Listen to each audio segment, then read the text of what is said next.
अस्सलाम वालेकुम। अपनी इस वीडियो के अंदर हम क्लास 11 की एक्सरसाइज 5.3 के क्वेश्चन 1 से लेकर 5 तक सोल्व करेंगे।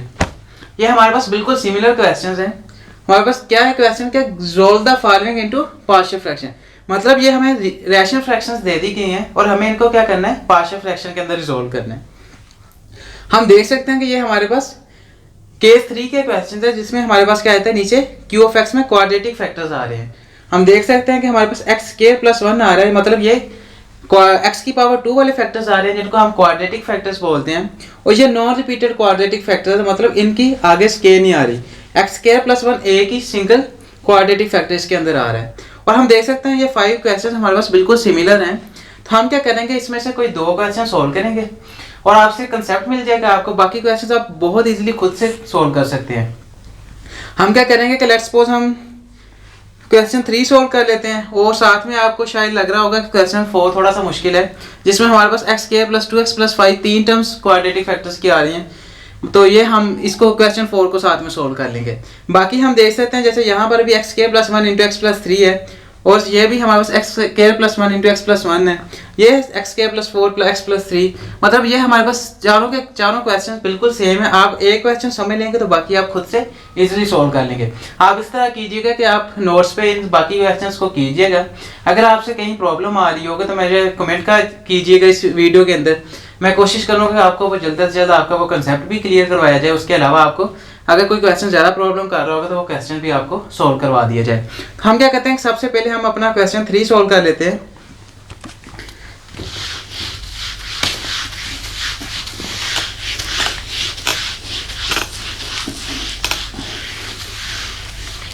क्वेश्चन 3 हमारे पास क्या है, इसको थोड़ा सा ऊपर लिख लें। 3x प्लस 7 और ये डिवाइड किसके साथ हो रहा है, x square plus 4 into x plus 3। हमें रिक्वायर्ड है कि ये जो हमें गिवन रैशनल फ्रैक्शन दे दी गया है, इसको क्या करना है, हमने पार्शियल फ्रैक्शन के अंदर रिजॉल्व करना है। तो हम इस तरह के क्वेश्चंस को सबसे पहले क्या करते हैं, हम देखते हैं क्या ये हमारे पास प्रॉपर रैशनल फ्रैक्शन है या इम्प्रॉपर रैशनल फ्रैक्शन है। मतलब नीचे हमारे पास प्रॉपर रैशनल फ्रैक्शन के लिए क्या होता है कि हमारे पास नीचे डिग्री हायर होनी चाहिए, ऊपर डिग्री लेस होनी चाहिए। अगर हमारे पास इम्प्रॉपर रैशनल फ्रैक्शन आए तो उसको हम क्या करते हैं, पहले प्रॉपर रैशनल फ्रैक्शन के अंदर कन्वर्ट करते हैं। मतलब ऊपर डिग्री हमारे पास हायर आ रही हो, नीचे डिग्री स्मॉलर आ रही हो, हम क्या कहते हैं कि उसको पहले प्रॉपर में कन्वर्ट करते हैं। मतलब ऊपर नीचे हमारे पास छोटी आनी चाहिए और नीचे क्या डिग्री बड़ी आनी चाहिए। तो बाद में हम उसको क्या कहते हैं, पार्शियल फ्रैक्शन के अंदर रिजॉल्व करते हैं। तो हम देख सकते हैं कि यहाँ पर हमारे पास ये x की ऊपर डिग्री क्या है, x की पावर 1 है तो हमारे पास ऊपर डिग्री हायर पावर 1 है तो हमारे पास ऊपर डिग्री क्या आ रही है 1, और नीचे हमारे पास क्या डिग्री आ रही है एक्स स्क्वायर, और साथ में अगर x मल्टीप्लाई होगा तो एक्स क्यूब बन रहा है, और नीचे हमारे पास हायर डिग्री क्या है 3। तो ऊपर डिग्री हमारे पास स्मॉलर आ रही है और नीचे डिग्री बड़ी आ रही है क्यू ऑफ एक्स की। तो ये हमारे पास क्या है, प्रॉपर रैशनल फ्रैक्शन। तो इसको हमें डिवाइड करके कोई ज़रूरत नहीं है करने की, हम इसको अब रिजॉल्व कर सकते हैं क्योंकि ये हमारे पास क्या है, प्रॉपर रैशनल फ्रैक्शन। तो अब इसको क्या कर लेते हैं कि हम पार्शियल फ्रैक्शंस की फॉर्म के अंदर लिख लेते हैं। तो ये किसके इक्वल आ जाएगा, a। और हम किस तरह से लिखते हैं इन क्वेश्चंस को कि हमारे पास जो नॉन रिपीटेड जो हमारे पास वो फैक्टर जिसकी पावर 1 और होल पावर, उसको हम a के नीचे लिख लेते हैं। और अगर इसी तरह हमारे पास x प्लस 2 कोई और भी साथ में आ रहा होता तो वो p के नीचे चले जाता प्लस, और साथ में जो हमारे पास फैक्टर्स जिसके क्वाड्रेटिक फैक्टर है उसको हम इस तरह से लिखते हैं।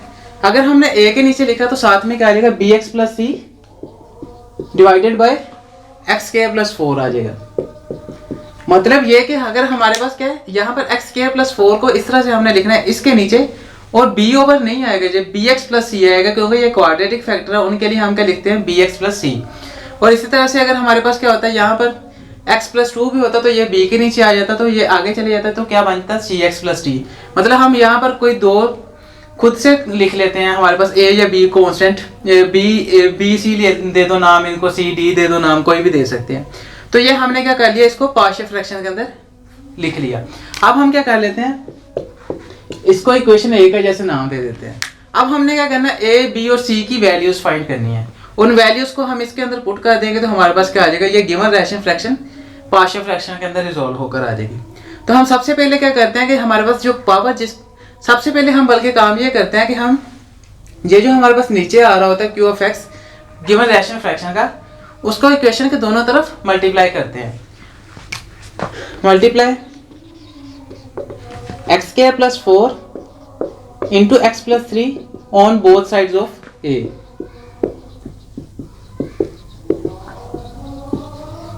ये हम इसलिए करते हैं ताकि हमारे पास ये जो क्वोशंट है, क्वोशंट के अंदर से खत्म होकर ये लाइन के अंदर हमारे पास ये इक्वेशन की फॉर्म के अंदर हमारे पास आ जाए। तो ये अब हम इसको इससे मल्टीप्लाई करते हैं तो x square plus 4 into x plus 3 आ गया। ये किसके साथ मल्टीप्लाई हो रहा है? 3x plus 7 over x square plus 4 into x plus 3 आ गया। और इस तरफ भी मल्टीप्लाई हो जाएगा। ये x square plus 4 into x plus 3 इसके साथ मल्टीप्लाई हो रहा है a ओवर एक्स प्लस 3 के साथ।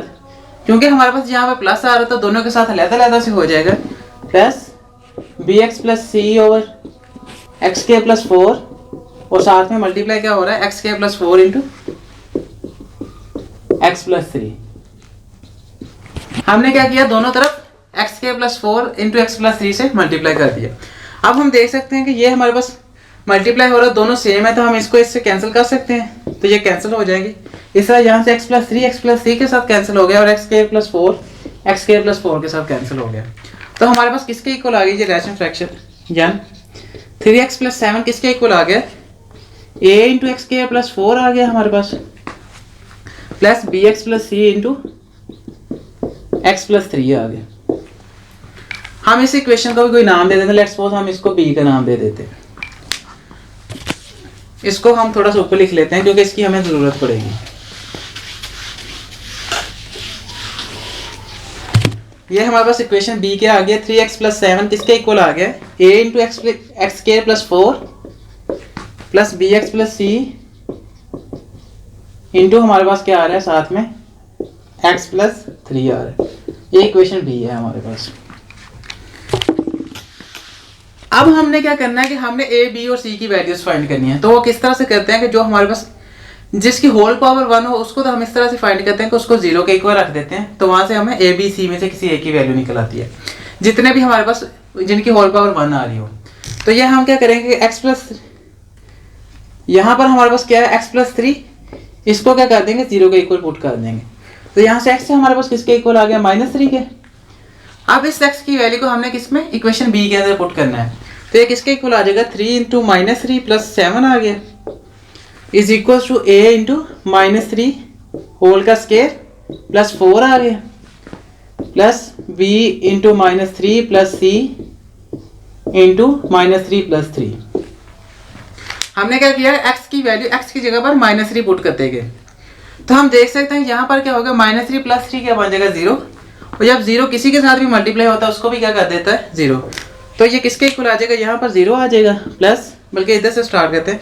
3 इंटू 3 -3 हमारे पास क्या आ गया? -9 प्लस 7 आ गया। और ये हमारे पास किसके इक्वल आ जाएगा? a इंटू -3 का स्क्वायर प्लस 9 आ जाएगा। 9 प्लस 4 आ गया प्लस 0 आ गया साथ में। वो किस तरह से? -3 प्लस 3 0 और 0 इससे मल्टीप्लाई हुआ उसको भी क्या कर दिया उसने? 0। तो ये किसके इक्वल आ गया? -9 प्लस 7 हमारे पास क्या बच गया? हमारे -2 और a इंटू 9 प्लस 4 कितना आ गया हमारे पास? 13। तो यहाँ से हमें a की वैल्यू मिल गई -2 ओवर 13 किसके इक्वल आ गया? a के। क्योंकि a इस तरफ 13 इस तरफ मल्टीप्लाई हो रहा था, इस तरफ जाकर डिवाइड हो गया। तो a की हमने वैल्यू फाइंड कर ली। इस तरह से क्या आ गया? -2 ओवर 13। तो a के लिए हम क्या कर लिया? -2 ओवर 13 आ गया। अब हमने क्या करना है कि हम इसी तरह से b और c की वैल्यूज भी फाइंड करनी है। लेकिन b और c की वैल्यूज के लिए हमारे पास जिस तरह यहाँ पर था तो हमारे पास x की वैल्यू मिल गई थी, इसको 0 के इक्वल रखने थे। यहाँ पर तो स्क्वायर आ रहा है, x स्क्वायर प्लस 4 आ रहा है। यहाँ से तो हमारे पास क्या बन जाएगा? स्क्वायर रूट लेना पड़ेगा और इस तरह से नहीं हम कर सकते इसको 0 के इक्वल, बल्कि हमें क्या करना पड़ेगा? हमारी जो गिवन रैशन ये इक्वेशन है इसको क्या करेंगे? एक्सपैंड करेंगे और कोएफिशिएंट्स कंपेयर करेंगे। तो वहाँ से हम क्या करेंगे? b और c की वैल्यूज फाइंड करेंगे। तो हम क्या करते हैं? कोएफिशिएंट्स निकालने के लिए हमें क्या करना पड़ेगा कि इसको थोड़ा सा और एक्सपैंड कर लेते हैं। तो ये किसके इक्वल आ जाएगा? 3x plus 7 is equal to a। अगर हम a को अंदर मल्टीप्लाई करते हैं तो ax स्क्वायर प्लस 4a आ जाता है।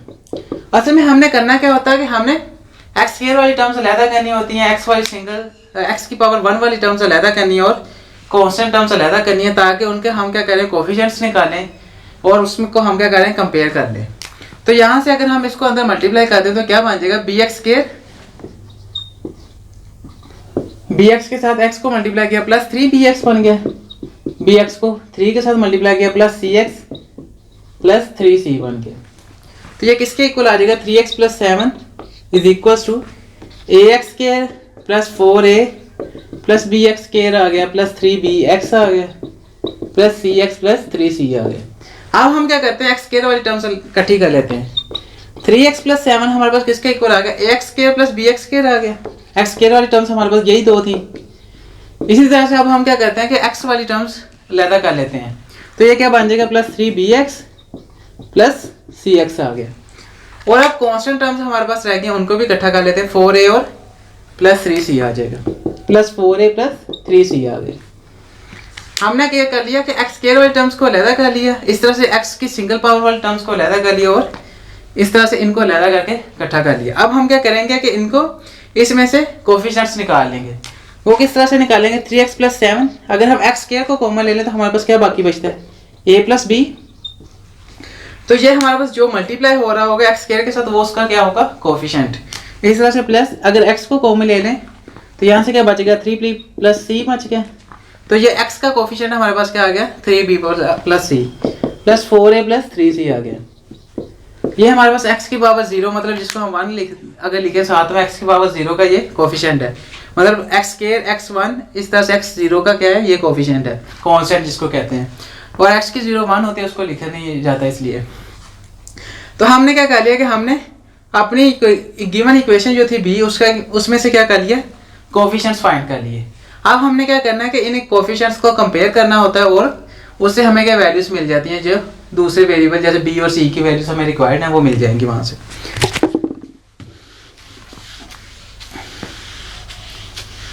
तो ये किसके इक्वल आ जाएगा, इसको हम थोड़ा सा ऊपर लिख लेते हैं। 3x plus 7 is equal to x square into a plus B आ गया हमारे पास, plus x into 3b plus c आ गया प्लस 4a प्लस 3c आ गया। इसको हम इक्वेशन c का जैसे नाम दे देते हैं। अब हमने क्या करना होता है कि हमने कोफिशिएंट्स कंपेयर करने होते हैं। और हम किस तरह से कोफिशिएंट्स कंपेयर करते हैं कि हम जो हमारे पास हायर डिग्री होगी इस इक्वेशन में से उसके कोफिशिएंट सबसे पहले कंपेयर करेंगे, उसके बाद उससे लेस डिग्री के। अब हमारे पास हायर डिग्री के x स्क्वायर, तो सबसे पहले इसके कोफिशिएंट्स कंपेयर किए जाएंगे बाय कंपेयरिंग कोफिशिएंट्स ऑफ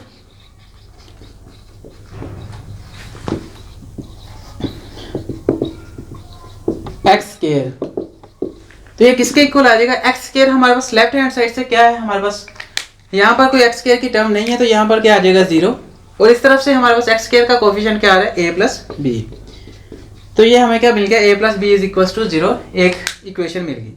इसमें से हम क्या कर लेते हैं, a की हमें वैल्यू पता है -2/3 है, 13 है, plus b is equal to 0 आ गया। हमने a की वैल्यू पुट कर दी, तो ये इस तरफ -2/13 था, इस तरफ जाकर +2/13 आ जाएगा। +2/13 हमारे पास किसके इक्वल आ गया, b के। तो इस तरह से हमने क्या कर लिया, b की वैल्यू भी फाइंड कर ली। तो b हमारे पास किसके इक्वल आ गया, 2/13 प्लस का 2/13। अब हमें c की वैल्यू भी चाहिए, तो हम क्या करते हैं कि अब इससे एक लेस पावर, यहाँ पर हमने x स्क्वायर को कोफिशिएंट्स को कंपेयर किया था, अब हम क्या कर लेते हैं x के कोफिशिएंट्स को कंपेयर कर लेते हैं, x की पावर 1 वाले कोफिशिएंट्स को कंपेयर कर लेते हैं। So by comparing coefficients of x, तो ये हमारे पास क्या आ जाएगा, इस तरफ से x की कौन सी टर्म है, लेफ्ट हैंड साइड से 3x, तो यहाँ पर x का कोफिशिएंट हमारे पास 3 है, और इस तरफ क्या है हमारे पास 3b प्लस c आ गया। अब हमारे पास क्या आ जाएगा, b की वैल्यू हमें गिवन है, हमारे पास क्या है 3 is equal to 3 into B, हमारे पास क्या है 2/13 प्लस c आ गया।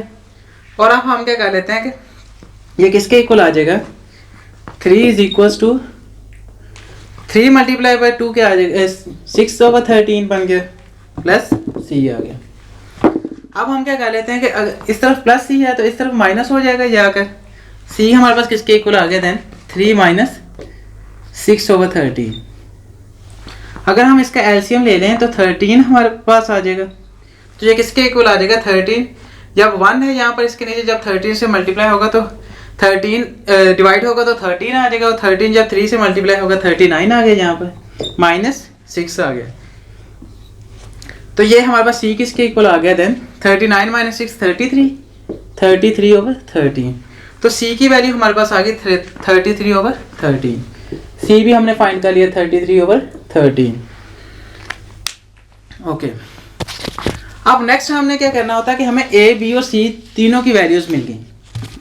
हमें ए बी और सी की वैल्यूज़ फाइंड करनी थी, वो हमने फाइंड कर ली। अब हम क्या कर लेंगे, इन ए बी और सी की वैल्यूज़ को इक्वेशन ए के अंदर पुट कर देंगे, तो हमारे पास गिवन रैशनल फ्रैक्शन का पार्शियल फ्रैक्शन के अंदर रिजॉल्व होकर आंसर आ जाएगा। तो इसका इक्वेशन ए के अंदर पुट कर देते हैं, 3x + 7 over x² + 4 into x + 3 किसके इक्वल आ गया, ए हमारे पास किसके इक्वल है, -2/13 के, -2/13 इंटू हमारे पास क्या आ गया x + 3। हमने क्या कर दिया, ए की जगह पर उसकी वैल्यू पुट कर दी, प्लस बी हमारे पास क्या है 2/13 इंटू एक्स हमारे पास क्या है, बी 2/13 इंटू एक्स आ गया, प्लस सी हमारे पास क्या है 33/13 और डिवाइड किसके साथ हो रहा है, ये x² + 4 किया। और नेक्स्ट अब हम क्या करेंगे, हम क्या कर लेते हैं कि इसके ये हमारे पास क्या -2/13। अब हम क्या कर लेते हैं, इसमें से हमारे पास क्या आ जाएगा 13, अगर हम एलसीएम ले लें इसका, तो 3x + 7 divided by x² + 4 into x + 3 किसके इक्वल आ गया, -2/13 इंटू x + 3 आ गया। और यहाँ से अगर हम एलसीएम ले लें तो ये क्या बन जाएगा, +13 ही आ जाएगा हमारे पास, 2x + 33 आ गया। और ये डिवाइड किसके साथ हो रहा है, x² + 4 के साथ।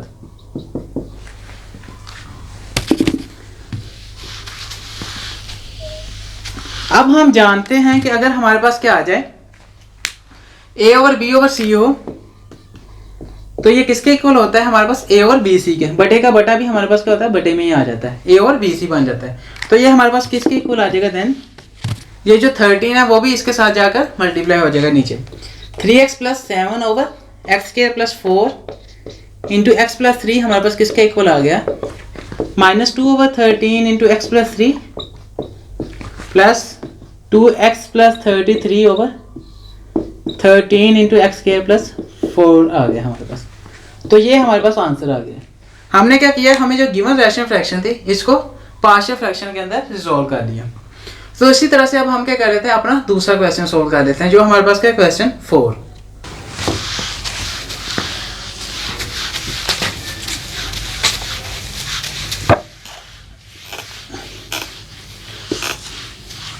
अब क्वेश्चन 4 है हमारे पास,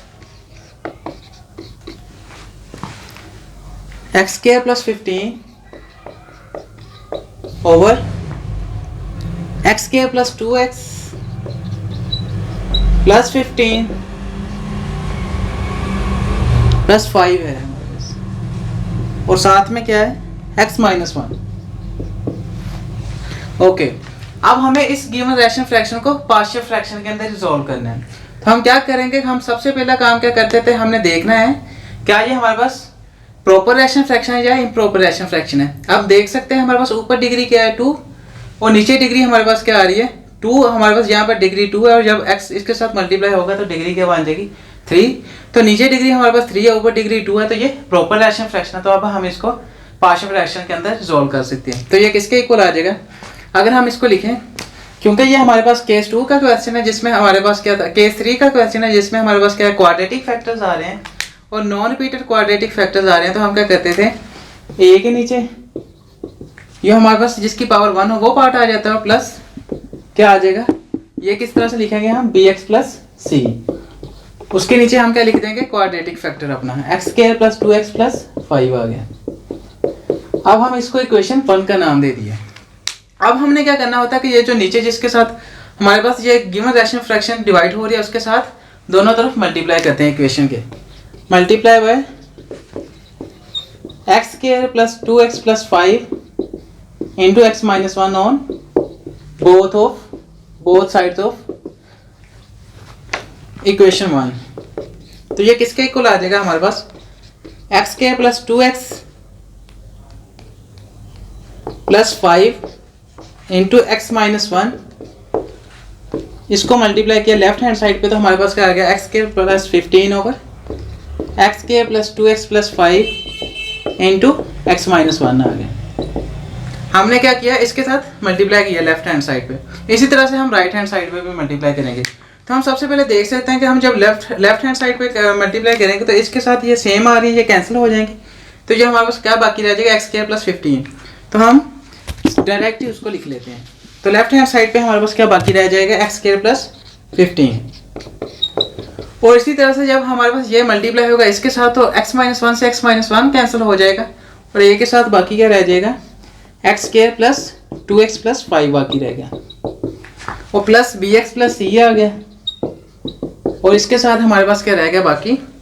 अब x square plus 2x plus 5 के साथ ये कैंसिल हो जाएगा, जब इससे मल्टीप्लाई होगा तो बाकी क्या रह जाएगा, x माइनस 1 रह गया। अब हम क्या कर लेते हैं कि हम इसको इक्वेशन लेट्स सपोज 2 का नाम दे देते हैं। अब हमने अपनी इक्वेशन को क्लियर कर लिया। अब हमने क्या करना है, ए बी और सी की वैल्यूज फाइंड करनी होती है। तो ए की वैल्यूज के लिए हम क्या करेंगे कि ए के नीचे वाली को 0 के इक्वल रख देंगे। तो यहाँ से हमें ए बी सी में से किसी ए की वैल्यू आ जाएगी, क्योंकि यहाँ पर हमारे पास होल पावर क्या आ रही है 1। तो x माइनस 1 को हमने 0 के इक्वल पुट कर दिया, तो यहाँ से क्या आ गया, x इज इक्वल टू 1 आ गया। तो अब इस वैल्यू को हम क्या करेंगे, इक्वेशन 2 के अंदर पुट कर देंगे। तो 1 का स्क्वायर प्लस 15 इसके इक्वल आ गया a इंटू 1 का square plus 2 into 1 plus 5 plus b x plus c, b और 1 की जगह 1 आ जाएगा x की जगह पर, प्लस c इंटू 1 माइनस 1 आ गया। अब हम जानते हैं 1 माइनस 1 किसके इक्वल आ जाएगा, 0 के, और जब जो 0 इसके साथ मल्टीप्लाई होगा इसको भी क्या कर देगा 0। तो ये किसके इक्वल आ गया, 1 plus 15 is equals to a into 1 plus 2 plus 5 और यहाँ पर क्या आ जाएगा 0, क्योंकि 1 माइनस 1 0 और 0 इसके साथ मल्टीप्लाई होगा इसको भी क्या कर देगा 0। तो ये क्या आ गया यहाँ पर प्लस 0 आ गया, प्लस क्या आ गया 0। अब हम क्या कर लेते हैं 16 किसके इक्वल आ जाएगा, a इंटू 5 प्लस 2 हमारे पास 7 प्लस 8 आ गया। तो यहाँ से अगर हम a की वैल्यू फाइंड कर लें तो a हमारे पास किसके इक्वल आ जाएगा 16/8, क्योंकि 8 इस तरफ मल्टीप्लाई हो रहा था इस तरफ जाकर डिवाइड हो जाएगा। और a हमारे पास किसके इक्वल आ गया 8, a हमारे पास किसके इक्वल आ गया देन 2 के। तो हमने a की वैल्यू फाइंड कर ली, हमारे पास किसके इक्वल आ गई 2 के। अब हम इसी तरह से क्या कर लेंगे, b और c की वैल्यूज फाइंड कर लेंगे। तो b और c की वैल्यूज फाइंड करने के लिए हमें क्या चाहिए होता है, हम किस तरह से फाइंड करते थे, हमने पिछले क्वेश्चन में भी देखा, हमें कोफिशिएंट्स कंपेयर करने पड़ेंगे, क्योंकि हमारे पास एक्स स्क्वायर पावर आ रही है। तो हम क्या करेंगे, अपनी थोड़ी इक्वेशन को एक्सपेंड करेंगे, हमारे पास जो गिवन इक्वेशन 2 है, उसके बाद हम क्या कर लेंगे कि हम इस इक्वेशन को एक्सपेंड करेंगे और कोफिशिएंट्स निकालेंगे और फिर उनको कंपेयर कर लेंगे, तो हमारे पास बी और सी की वैल्यूज भी आ जाएंगी। तो हम अपनी इक्वेशन को एक्सपेंड कर लेते हैं, X square plus 15 is equals to, अगर हम a को अंदर मल्टीप्लाई करते हैं ax स्क्वायर आ जाएगा प्लस 2ax आ गया प्लस 5a आ गया। और इसी तरह से अगर हम bx प्लस c को इसके साथ मल्टीप्लाई करते हैं तो क्या बन जाएगा, bx जब x के साथ मल्टीप्लाई होगा bx स्क्वायर बन जाएगा, माइनस bx आ गया जब 1 के साथ मल्टीप्लाई हुआ, प्लस cx माइनस c आ गया, प्लस c जब इसके साथ मल्टीप्लाई हुआ। तो ये किसके इक्वल आ जाएगा, X square plus 15 is equals to, अगर हम क्या कर रहे हैं कि यहाँ से एक्स स्क्वायर वाली टर्म्स को इकट्ठा कर लें, इस तरह से एक्स वाली टर्म्स को इकट्ठा कर लें और कांस्टेंट वाली टर्म्स को इकट्ठा कर लें, तो किसके इक्वल आ जाएगा, a x square plus b x square आ गया हमारे पास, plus 2ax minus b x आ गया प्लस सी एक्स आ गया। ये हमने क्या कर लिया कि एक्स स्क्वायर वाली टर्म्स हमारे पास 2 थी, उनको इकट्ठा कर लिया। इस तरह से एक्स की पावर 1 वाली टर्म्स हमारे पास क्या थी, 1 2 और 3 हमारे पास ये थी एक्स की पावर 1 वाली, और प्लस कांस्टेंट वाली हमारे पास कौन सी टर्म है, प्लस 5a माइनस c आ गया। अब हम जानते हैं कि हम इसमें से कोफिशिएंट्स निकाल सकते हैं, क्योंकि हमारे पास एक्स स्क्वायर के साथ जो मल्टीप्लाई होगा वो उसका क्या होगा कोफिशिएंट। तो इस तरह से एक्स के साथ जो मल्टीप्लाई हो रहा वो उसका कोफिशिएंट होगा, और कांस्टेंट का कोफिशिएंट भी हमारे पास एक्स नॉट का कोफिशिएंट क्या होगा कांस्टेंट। तो यहाँ से हम क्या कर लेते हैं, कोफिशिएंट्स निकाल लेते हैं। एक्स स्क्वायर को कॉमन ले लें तो क्या बन जाएगा, a plus b plus x into 2a minus b आ गया प्लस c, x को कॉमन लिया तो प्लस 5a माइनस c आ गया। तो ये हमारे पास क्या आ गई, यहाँ पर हमारे पास एक्स स्क्वायर का कोफिशिएंट, हमें सारे कोफिशिएंट्स मिल गए। एक्स स्क्वायर का कोफिशिएंट a प्लस बी आ गया, 2a minus B plus c, X का कोफिशिएंट आ गया, इस तरह से 5a माइनस c आ गया इसका कोफिशिएंट। तो हमने क्या करना था, कोफिशिएंट्स निकालने थे, उसको क्या करना था बाद में कंपेयर। तो हम क्या कर लेते हैं, इसको इस इक्वेशन को ऊपर लिख लेते हैं, एक्स स्क्वायर प्लस 15 किसके इक्वल आ गया हमारे पास, x square into a plus b plus x into 2a minus B plus c आ गया प्लस 5a माइनस सी आ गया। इस इक्वेशन को लेट्स सपोज इक्वेशन 2 का नाम दे दिया, इक्वेशन 3 का नाम दे देते हैं, बल्कि इस इक्वेशन 2 हमारे पास पहले ही थी।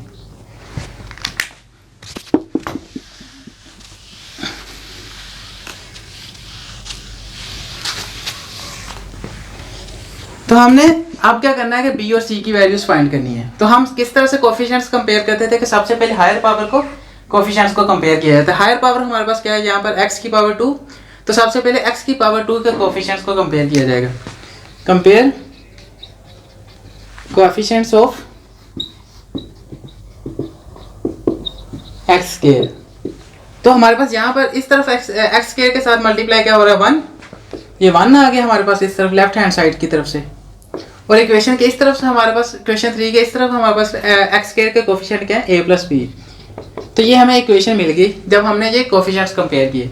तो a की वैल्यू हमारे पास है 2 प्लस b आ गया हमारे पास किसके इक्वल आ गया 1 के। तो हम यहाँ से क्या कर सकते हैं, b की वैल्यू फाइंड कर लेंगे। b किसके इक्वल आ गया, अगर 2 इस तरफ ऐड हो रहा है इस तरफ माइनस हो जाएगा, 1 माइनस 2, अगर b हमारे पास किसके इक्वल आ गया -1 के। तो b की वैल्यू भी हमने फाइंड कर ली, किसके इक्वल आ गया -1 के, -1। अब हमने क्या कर लेना, इसी तरह से b की वैल्यू भी हमारे पास आ गई। हमें क्या वैल्यू चाहिए अब c। तो c की वैल्यू के लिए हम इससे एक लेस पावर के लिए के कोफिशिएंट्स कंपेयर करेंगे। हम क्या कहते हैं x के कोफिशिएंट्स कंपेयर कर लेते हैं। तो x वाले हमारे पास क्या है, इस तरफ कोई x वाली टर्म है ही नहीं, तो यहाँ पर क्या आ जाएगा 0 लेफ्ट हैंड साइड की तरफ से।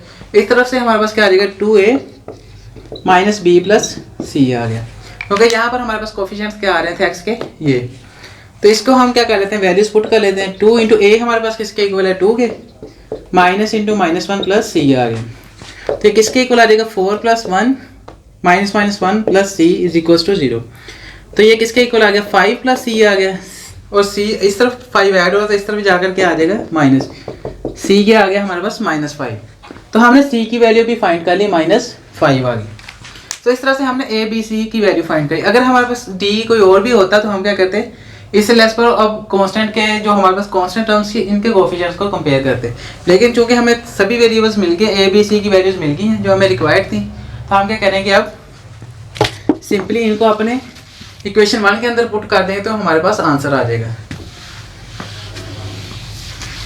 तो हम क्या कर देते हैं, अपनी a b c की वैल्यू को इक्वेशन 1 के अंदर पुट कर देते हैं। तो x square plus 15 over x square plus 2x plus 5 into x minus 1 किसके इक्वल आ गया हमारे पास, a हमारे पास किसके इक्वल है 2 के, 2 ओवर x माइनस 1 आ गया प्लस यहाँ पर b की वैल्यू पुट करें तो -1 इंटू x आ गया प्लस c आ गया। c हमारे पास क्या है -5 आ गया, और डिवाइड किसके साथ ये हो रहा है x square plus 2x plus 5 के साथ। अगर हम इसको थोड़ा सा और सिंप्लीफाई कर लें, x square plus 15 over x square plus 2x plus 5 into x minus 1 किसके इक्वल आ गया 2 ओवर x माइनस 1, और यहाँ से क्या आ गया हमारे पास plus -x minus 5 over -x minus 5 over x square plus 2x plus 5। तो ये हमारे पास गिवन रैशनल फ्रैक्शन का पार्शियल फ्रैक्शन के अंदर रिजॉल्व होकर आंसर आ गया। तो इस तरह से आप किसी भी गिवन रैशनल फ्रैक्शन को इसी तरह से पार्शियल फ्रैक्शन के अंदर रिजॉल्व कर सकते हैं। तो अगर आप बाकी 2-3 क्वेश्चन जो मैंने छोड़ दिए हैं क्वेश्चन 1 से लेकर 5 के दरमियान में, आप 1, 2 और 5 क्वेश्चन को बिल्कुल इसी तरह से सेम है, आपने इसी तरह से उनको सॉल्व करना है। आप अपने रजिस्टर पर उनको सॉल्व करें और आपके नोट्स भी बनते चले जाएंगे। और अगर आपको कंसेप्ट समझ ना आ रही होगा, कहीं से प्रॉब्लम आ रही होगी, तो आप मुझे कमेंट करें, मैं कोशिश करूंगा कि जल्द से जल्द आपका रिप्लाई दिया जाए और आपका वो कंसेप्ट भी क्लियर करवाया जाए। अगर कोई आपको क्वेश्चन करवाने की ज़रूरत पड़ेगी तो मैं वो भी अपलोड कर दूंगा बना के वीडियो। और अगर आपको ये वीडियो पसंद आई है तो इस वीडियो को लाजमी लाइक कीजिएगा, हमारे चैनल को लाजमी सब्सक्राइब कीजिएगा, ताकि जैसे नई वीडियोस अपलोड होती है हम जल्द से जल्द उन वीडियोस को देखते जाएं। Thank you so much for watching. मिलते हैं नेक्स्ट वीडियो के अंदर। अल्लाह हाफिज़।